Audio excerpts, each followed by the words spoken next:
Hello, trading is closed on April 13th, 2018. My last call was made after Thursday's pattern. I said it was negative, futures were down, and I said unless the pattern were invalidated by gapping over these highs, it was big trouble and a big drop should start. Well, we gapped over the highs, which is what the bulls had to do, so there was no call. We'll come back to today's pattern and the prediction in just a minute. Here was a buy signal in the afternoon. A buy signal doesn't mean you make an order to buy. It means there's a target at a higher price. The target was hit immediately, and there's resistance at the target. So even though there's a buy signal, the system said you had resistance in this particular area. Doesn't mean resistance can't be broken through, but identifies this area as resistance.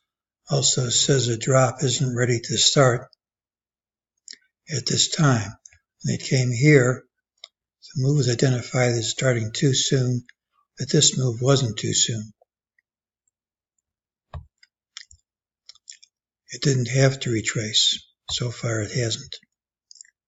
Now, gapping up over all these prior highs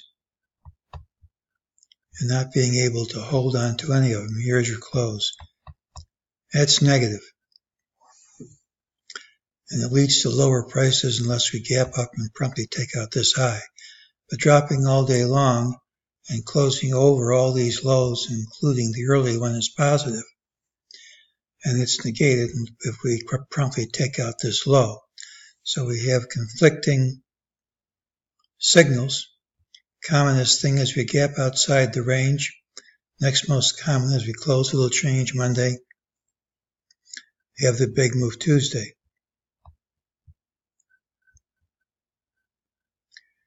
Well, here's the buy signal. We still haven't broken through strong resistance in this area. We'll see in just a minute just how strong the resistance is. But you really want to rally past something significant for this to move. Don't forget, if this fails, which hasn't happened yet, it fails in grand style. So we've been trying hard to break through. Now, the more times you hit this line, the more likely it is you will break through. But if you don't break through, it's big trouble. So the bulls really have to perform by gapping over these highs.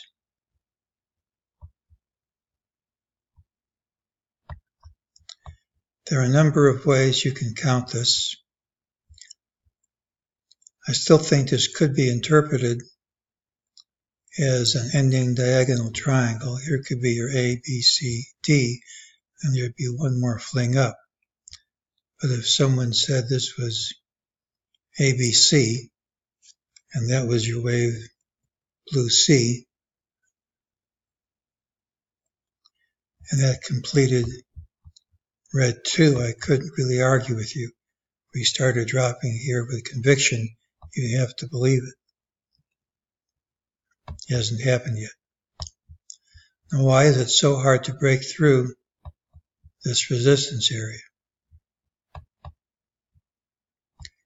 Well, here's a very important trend line. You connect these lines with this high and this high. This is the trend line from before this high and after the high. And it's a very important trend line. And not only can you look at trend lines right before the high and after the high rather than taking the actual high, you can do it when it comes to lows. If you want to go back to 2002, we'll follow this line all the way.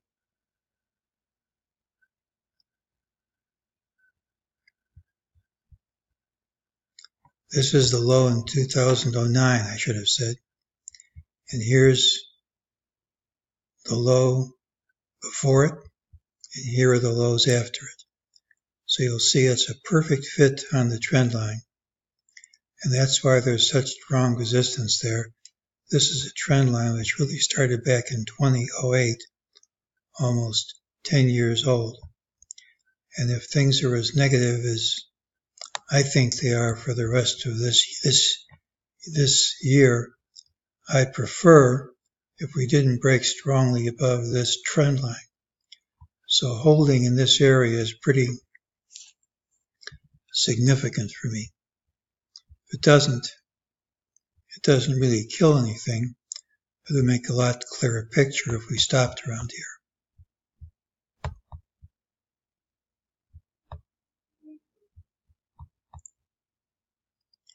So if this is 2680 instead of our last call, 2684, we do have something around 2407. Also have something around 2550. Of course, doesn't have to be either one of those lines. You're just support areas. So we're at a place where there shouldn't be too much more upside if that trend line is going to hold. This could be the top, or there could be one top slightly higher. But if I'm reading this correctly, there shouldn't really be a lot more upside left. If we gap up strongly and break through the trend line, that would be a major negative as far as my longer-term prediction is concerned. But I take things one day at a time. I don't care if my longer-term predictions are right or wrong, as long as the next day's call makes me money. So the most common thing here is a gap outside the range. We have an ultimate signal. If we leave a failed target at a high, if this is a high, doesn't surprise me. And if we just close, it'll change again. The big move should come Tuesday. So early next week should be a major decision point, the way I see things. And it should be obvious, I think, pretty soon which way it's going to be. That's today's call.